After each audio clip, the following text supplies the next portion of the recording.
মাত্র একটি ক্লাসের মাধ্যমে এইচএসসি ইংলিশের right forms of verb complete করে দেব। মাত্র একটি ক্লাস করো, এই ক্লাসটি করো, তাহলে তোমরা ইংলিশ এইচএসসি ইংলিশের রাইট ফর্মস অফ ভার্ব একদম সুন্দরভাবে তোমরা সমাধান করতে পারবে এবং বোর্ডগুলো সলভ করতে পারবে এই একটি ক্লাসের মাধ্যমে। দেখো, আমি নিয়মগুলো ওইভাবে গদ বাঁধা নিয়ম পড়াবো না, আমি জাস্ট তোমাকে দেখাই দিব কি থাকলে তুমি কোন কোন শূন্যস্থানের আগে কি থাকলে তুমি কোন ভার্বের কোন ফর্ম বসাবা। আমি জাস্ট এটা তোমাকে বুঝাই দিব। দেখো, চলো ক্লাস শুরু করি।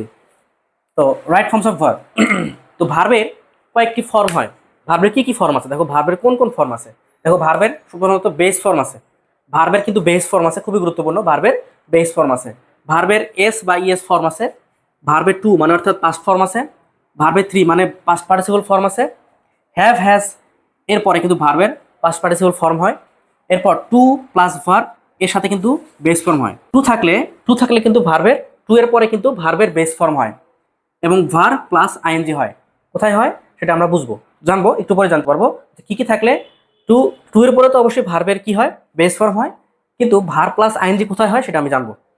এবং ভার্ব প্লাস আইএনজির আরেকটা ফর্ম আছে, সেটা এখানে আরো কিছু রুলস দেওয়া আছে, ছোট ছোট কিছু নিয়ম দেওয়া আছে, মানে ট্রিক্স দেওয়া আছে, টেকনিক দেওয়া আছে, যেগুলো তুমি দেখলে খুব সহজে তুমি শূন্যস্থান পূরণ করতে পারবে। বি এর পরে ভার্বের কি হয়, অর্থাৎ বি ভার্বগুলোর পরে ভার্বের কি ফর্ম বসে সেটা তুমি এখানে দেওয়া আছে। দেখো, তো দেখো ভার্বের বেস ফর্ম কখন হয়, ভার্বের বেস ফর্ম কখন হয়, যদি টু থাকে, যদি ভার্বের সামনে একটা টু থাকে, টু টু টু মেক, যেমন টু মেক, তাহলে ভার্বের সামনে টু আছে এবং এখানে মেকই হবে বেস ফর্ম। বেস ফর্ম মানে কি, বেস ফর্ম মানে এর সাথে কখনো এস বা ইয়েস অন্য কোনো কিছুই বসবে না, জাস্ট মূল অবস্থায় মানে রুট অবস্থা যে ভার্বটা থাকে একদম বেসিক অবস্থা সেই ভার্বটা বসবে। মেক লেট এরপরে ভার্বের বেস ফর্ম হয়, মেক এবং লেটের পরে ভার্বের কিন্তু বেস ফর্ম হয়। মডাল ভার্ব এবং ডু ভার্বের পরে কিন্তু ভার্বের বেস ফর্ম হয়। মডাল ভার্ব এবং ডু ভার্বের পরে ভার্বের বেস ফর্ম হয়। এরপর দেখো প্রেজেন্ট টেন্স, এরপর কি দেখো, present tense plus subject I we you they plural.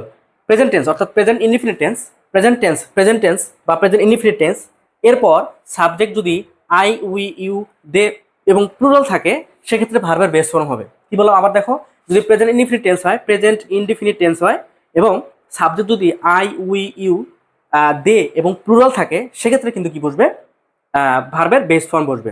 এছাড়াও সাবজেক্ট প্লাস ইউজ টু যদি বসে সেক্ষেত্রে কিন্তু ভার্বের বেস ফর্ম বসবে।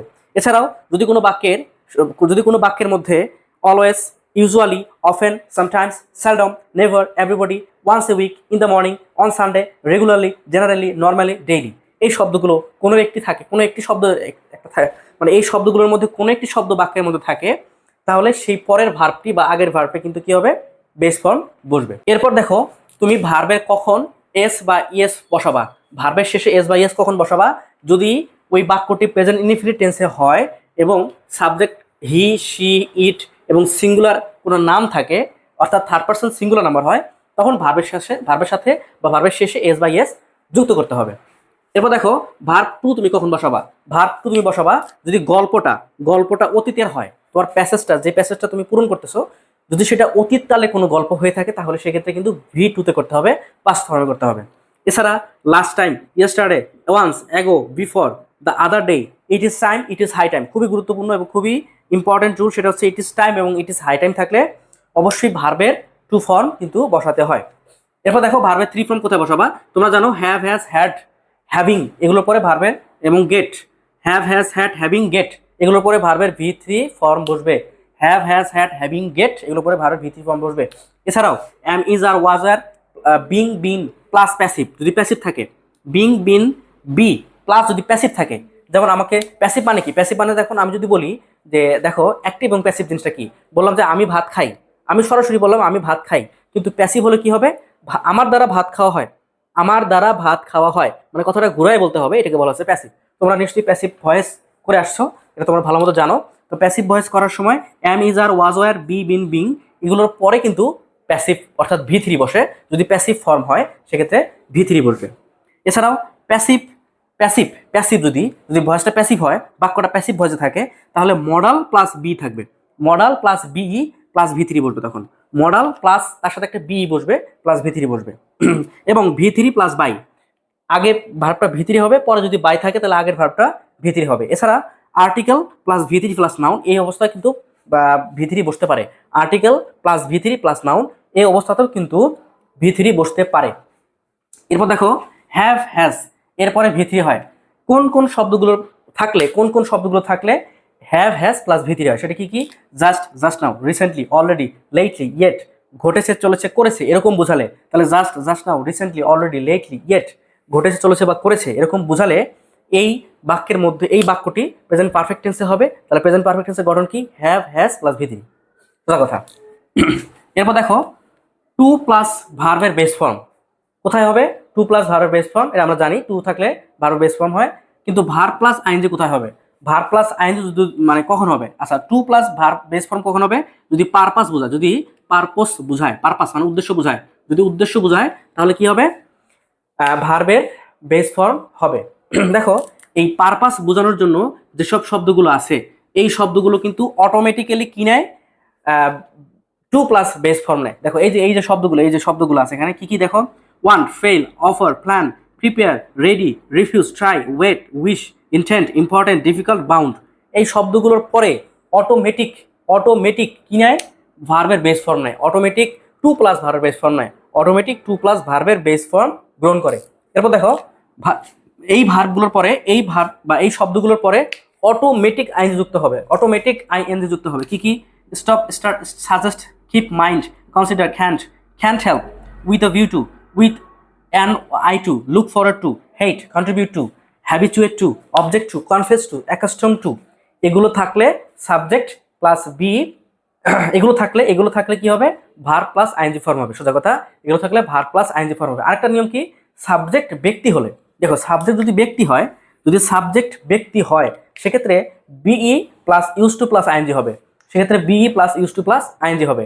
আর যদি সাবজেক্ট বস্তু হয় সেক্ষেত্রে subject plus use to plus base form হবে। যদি সাবজেক্ট যদি বস্তু হয় সেক্ষেত্রে ইউজ টু এর পরে বেস ফর্ম হবে, বেস ফর্ম। আর যদি সাবজেক্ট ব্যক্তি হয় তাহলে একটা বি বসবে, তারপরে ইউজ টু বসবে, তারপরে আইএনজি ফর্ম বসবে। এরপর দেখো বিই কোন কোন শব্দগুলো বি ভার্ব? অ্যামিজার, ওয়াজার থাকলে যদি সেটা অ্যাক্টিভ ভয়েস হয় সেক্ষেত্রে কিন্তু আইএনজি ফর্ম বসবে। সেক্ষেত্রে কি হবে? আইএনজি ফর্ম বসবে। এছাড়াও দেখো কোন কোন শব্দ থাকলে আইএনজি ফর্ম বসে, দেখো সেটা হচ্ছে চলমান, কোনো কিছু চলমান বোঝালে, যেমন now, right now, at present, at this moment এই শব্দগুলো থাকলেও ওই বাক্যে কি হবে? প্রেজেন্ট কন্টিনিউয়াস হবে। প্রেজেন্ট কন্টিনিউয়াস বা ভার্বের সাথে আইএনজি যুক্ত হবে। প্রেজেন্ট কন্টিনিউয়াস বা ভার্বের সাথে আইএনজি যুক্ত হবে। এছাড়াও দেখো present indefinite plus as if. দেখো অ্যাজ দো অথবা অ্যাজ ইফ এর নিয়মটা কি? যদি প্রথম অংশ প্রেজেন্ট ইনডিফিনিট টেন্স হয়, অর্থাৎ অ্যাজ দো অথবা অ্যাজ ইফ এর আগে যদি প্রেজেন্ট ইনডিফিনিট টেন্স থাকে তাহলে অ্যাজ দো অথবা অ্যাজ ইফ এর পরে, অর্থাৎ অ্যাজ ইফ অথবা অ্যাজ দো অথবা সিন্স এর পরে পাস্ট ইনডিফিনিট টেন্স হবে। কি হবে? যদি অ্যাজ দো অথবা অ্যাজ ইফ অথবা সিন্স এর প্রথম অংশে প্রেজেন্ট ইনডিফিনিট টেন্স হয় তাহলে পরের অংশে পাস্ট ইনডিফিনিট টেন্স হবে। আর যদি বি থাকে তাহলে ওয়ার হয়ে যাবে। আবার যদি অ্যাজ দো অথবা অ্যাজ ইফ অথবা সিন্স এর প্রথম অংশ পাস্ট ইনডিফিনিট টেন্স হয় তাহলে পরের অংশ হয়ে যাবে পাস্ট পারফেক্ট টেন্স হবে। কি হবে? পরেরটা অংশ পাস্ট পার্টিসিপল বা পাস্ট পারফেক্ট টেন্স হবে। হ্যাঁ, পাস্ট পারফেক্ট টেন্স হবে, অর্থাৎ হ্যাড প্লাস ভিতরি হবে। তাহলে কি হবে? প্রথমটা প্রেজেন্ট ইনডিফিনিট থাকলে পরেরটা পাস্ট ইনডিফিনিট, অ্যাজ দো অথবা অ্যাজ ইফ এর ক্ষেত্রে নিয়ম বলতেছি। আর যদি প্রথমটা পাস্ট ইনডিফিনিট থাকে পরেরটা পাস্ট পারফেক্ট টেন্সে হবে। এরপর দেখো যে নিয়মটা খুবই গুরুত্বপূর্ণ, খুবই এটা প্রায়শই আসে, সেটা হচ্ছে ইফ যুক্ত কন্ডিশনাল। এছাড়াও লেস্ট যুক্ত এই বাক্যটাও কিন্তু আসে both right forms of verb and complete সেন্টেন্সে। এই লেস্ট দ্বারা কিন্তু এই নিয়মটা আসে। লেস্ট প্লাস সাবজেক্ট হলে শুড অথবা মাইট প্লাস ভার্বের বেস ফর্ম। লেস্ট থাকলে সাবজেক্ট, লেস্টের পরে যদি সাবজেক্ট থাকে মানে লেস্টের পরে যে সাবজেক্ট থাকবে সাবজেক্টের পরে শুড বা মাইট দিয়ে তারপরে ভার্বের বেস ফর্ম বসাতে হবে। যদি চিরন্তন সত্য হয় তবে ইফ প্লাস প্রেজেন্ট ইনডিফিনিট। আচ্ছা দেখো এখন ইফের তিনটা কন্ডিশনাল আছে, সেটা হচ্ছে ইফ প্লাস প্রেজেন্ট ইনডিফিনিট মানে present conditional, if plus present indefinite, তারপরে হবে subject plus shall, will can May must plus ভার্বের বেস ফর্ম। যদি ইফের প্রথম অংশে প্রেজেন্ট ইনডিফিনিট টেন্স হয় তাহলে সাবজেক্টের পরে ইফের উইল, ক্যান, মে, মাস্ট এবং ভার্বের বেস ফর্ম বসবে। আর ইফের ইফযুক্ত বাক্যের প্রথম অংশে যদি পাস্ট ইনডিফিনিট টেন্স হয় তাহলে সাবজেক্টের পরে উড, কুড, মাইট, উইলটা উড, ক্যানটা কুড, মেটা মাইট এবং ভার্বের বেস ফর্ম হবে। এবং ইফযুক্ত বাক্যের প্রথম যদি পাস্ট পারফেক্ট হয় তাহলে সাবজেক্টের পরে উড, কুড, মাইট প্লাস হ্যাভের পরে অবশ্যই ভিতরি বসবে। এই হচ্ছে shortcut technique right forms of verb এর রুলসগুলো মনে রাখার। আশা করি তোমরা এই রুলসগুলো খুব ভালো করে মাথায় ঢুকছে তোমাদের। এখন একটা বোর্ড কোশ্চেন সলভ করব, এই রুলসগুলো দেখি আমরা ফলো করব। চলো আমরা একটা বোর্ড কোশ্চেন সলভ করি। দেখো এটা একটা বোর্ডের রাইট ফর্মস অফ ভার্ব 4 নম্বরে। তো আমরা সলভ করে দেখো, শুরু করি।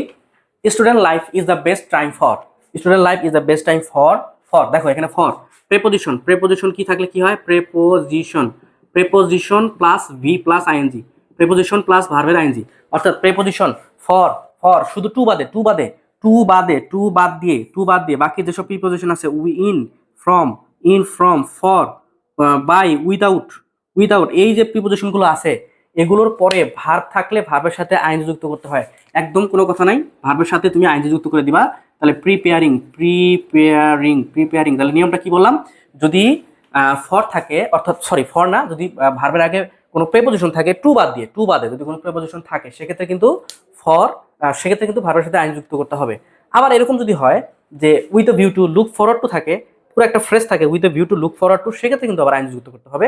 কিন্তু সাধারণত স্বাভাবিক যদি টু থাকে সেক্ষেত্রে কিন্তু ভার্বের বেস ফর্ম হবে। দেখো ourselves for future, আচ্ছা it is dash, it is dash bracket আছে call the seed time of life, it is call the seed time of life, এটাকে জীবনের বীজ বপনের সময় বলা হয়। আচ্ছা কথাটা কিভাবে আছে বলতো, এটাকে জীবনের বীজ বপনের সময় বলা হয়। যদি আমি বলতাম এটা জীবনের বীজ বপনের সময়, তাহলে কি হইতো, কথাটা সরাসরি মানে অ্যাক্টিভ হইতো। কিন্তু আমি কি বললাম, এটাকে বলা হয়, তার মানে আমি ঘুরিয়ে বললাম। এই যে ঘুরিয়ে বললাম, ঘুরিয়ে বলা মানে হচ্ছে প্যাসিভ। তাহলে দেখো প্যাসিভ মানে কি, প্যাসিভ মানে হলো যে বিভার প্লাস ভি3, বিভার প্লাস ভি3, তারপর বাই থাকতে পারে নাও থাকতে পারে, বিভার প্লাস ভি3 হবে। তো দেখো ইট ইজ, ইট ইজ, তাহলে এখানে বিভার অলরেডি আছে, তাহলে তোমার কি লাগবে, ভি3 লাগবে। তাহলে কলিংটা, কলটা হয়ে যাবে called, it is called, it is called the seed time of life. So during this period of life students মাস্টেন্ট, মাস্টেন্ট modal, modal, modal, modal, modal থাকলে বিভার, ভার্বের বেস ফর্ম। তাহলে ওয়েস্ট আছে, ওয়েস্টের কোনো পরিবর্তন হবে না, একদম সরাসরি ওয়েস্ট বসবে, ওয়েস্টটা ওয়েস্টই হবে, কোনো পরিবর্তন করতে হবে না, কারণ এখানে মডাল ভার্ব আছে। The main pursuit of the students dash study, এই বাক্যটা দেখো একদম চিরন্তন সত্য কথা, একদম কি যে স্টুডেন্টদের মেইন পারসিউট, মেইন প্রধান উদ্দেশ্যই হলো, প্রধান লক্ষ্যই হলো কি করা, স্টাডি করা, পড়াশোনা করা।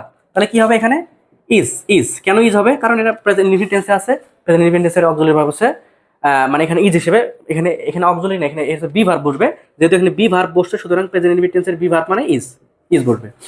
দে should prepare themselves for the life dash ahead, for the life dash ahead, এই দেখো এখানে ফর আছে, ফর, দ্য লাইফ না থাকলে কি হইতো, they should prepare themselves for, for তাহলে কি হইতো, lying ahead, LYING, lying ahead, lying ahead বানানটা খেয়াল করবা, লাইং অ্যাহেড, কেন লাইং হলো, এই যে ফরের কারণে লাইং হলো, তাহলে for the life lying ahead. They should also, দেখো শুড আছে, শুড, শুড মডাল, মডাল ভার্বের পরে বেস ফর্ম হয়, মডাল ভার্ব মানেই বেস ফর্ম, শুড অলসো পার্টিসিপেটটা পার্টিসিপেটই হবে, এটি আছে পার্টিসিপেটটা পার্টিসিপেটই থাকবে। In co curricular activities, by, এই যে সরাসরি বাই, বাই, বাইয়ের পরে কি হবে, verb plus ING, verb plus ING, তাহলে by reading, by reading newspaper they will know, they will know what happen in the world, news paper পড়ার মাধ্যমে তারা জানতে পারবে, কি জানতে পারবে, যে সারা পৃথিবীতে কি ঘটছে। দেখো কি ঘটছে মানে কি, কি ঘটছে কথাটা কিন্তু এরকম হয় যে তারা জানতে পারবে কি ঘটছে।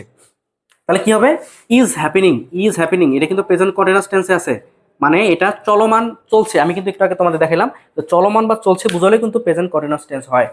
In the world when the country dash with a natural climate, যখন দেশ প্রাকৃতিক দুর্যোগের সম্মুখীন হয়, সম্মুখীন হয়, কথাটা কিন্তু প্রেজেন্ট চিরন্তন সত্য কথা, কথাটা কিন্তু চিরন্তন সত্য কথা। তাহলে হোয়েন দ্য কান্ট্রি ফেস, তাহলে প্রেজেন্ট ইনডিফিনিট টেন্সের গঠন হচ্ছে subject V1 object, subject V1 object, কিন্তু যদি সাবজেক্ট থার্ড পারসন সিঙ্গুলার হয় সেক্ষেত্রে ভার্বের সাথে এস বা ইএস, তাহলে হবে when the country faces with a natural calamity they should, এই যে আবার শুড আসছে, আবার শুড, তাহলে কামটা কামি হবে, কামটা কামি হবে, they should come forward with a view to, দেখো উইথ এ ভিউ টু একদম রুলসের সাথে একদম মিলে যেতেছে, with a view to removing, removing, with a view to removing the sufferings of the affected people.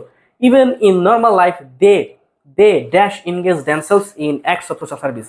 তাহলে ইভেন ইন নর্মাল লাইফ, এমনকি স্বাভাবিক জীবনযাপনেও তাদেরকে কি করতে হবে, কি করতে হবে উচিত, কি করা উচিত বা কি করতে হবে, এরকম একটা টেন্ডেন্সি এখানে প্রকাশ পাচ্ছে অর্থের দিক থেকে।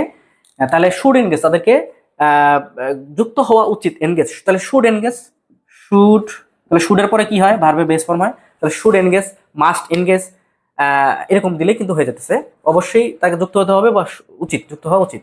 The students can not do well in the examination without, এই দেখো সোজা কথা, উইদাউট আছে তাহলে কি হবে? উইদাউট আছে প্রেপোজিশনের পরে ভার্বের সাথে কি হয়? আইএনজি যুক্ত করতে হয়। তাহলে without working, working verb plus ING, without working hard it is fight that many students are trying to. সোজা কথা, টু থাকলে কি হয়? ভার্বের বেস ফর্ম হয়। তাহলে যা আছে তাই ভার্বের বেস ফর্ম, ভার্বের বেস ফর্ম সাকসেসটা সাকসেডই হবে in the shortest and easiest way. দেখো একদম আমি যে তোমাকে টেকনিকগুলো শিখিয়ে দিলাম, হুবহু টেকনিক অনুযায়ী রাইট ফর্মস অফ ভার্বগুলো কিন্তু হয়ে গেল। একটা ভার্বও কিন্তু আমি টেকনিকের বাইরে পাইনি, সবগুলো ভার্বের ভিতরে আছে। সুতরাং এইভাবে যদি তোমরা টেকনিকগুলো আয়ত্ত করতে পারো তাহলে তোমার কিন্তু রাইট ফর্মস অফ ভার্ব থেকে শুরু করে প্রতিটা টপিকের কোনো সমস্যা থাকবে না। আর এরকম শর্টকাট টেকনিক শেখার জন্য চলে আসছো মুন্না আইসিটি অ্যান্ড ইংলিশ কেয়ারে, সোনাহাটে একমাত্র ডিজিটালাইজড প্রতিষ্ঠান যেটা তোমাকে ডিজিটাল বোর্ডে কিন্তু সুন্দরভাবে বোঝায় দেওয়ার জন্য এইটাই একমাত্র প্রতিষ্ঠান এবং সবচেয়ে এবং অন্যতম বিশ্বস্ত প্রতিষ্ঠান। সুতরাং তোমরা সবাই মুন্না আইসিটি কেয়ারে। তো সবাইকে ধন্যবাদ। পরবর্তী ক্লাস দেখার জন্য আমন্ত্রণ জানাচ্ছি। পরবর্তী অন্য একটা টপিক নিয়ে তোমাদের সামনে ইনশাল্লাহ হাজির হবো। সবাইকে ধন্যবাদ। আসসালামু আলাইকুম।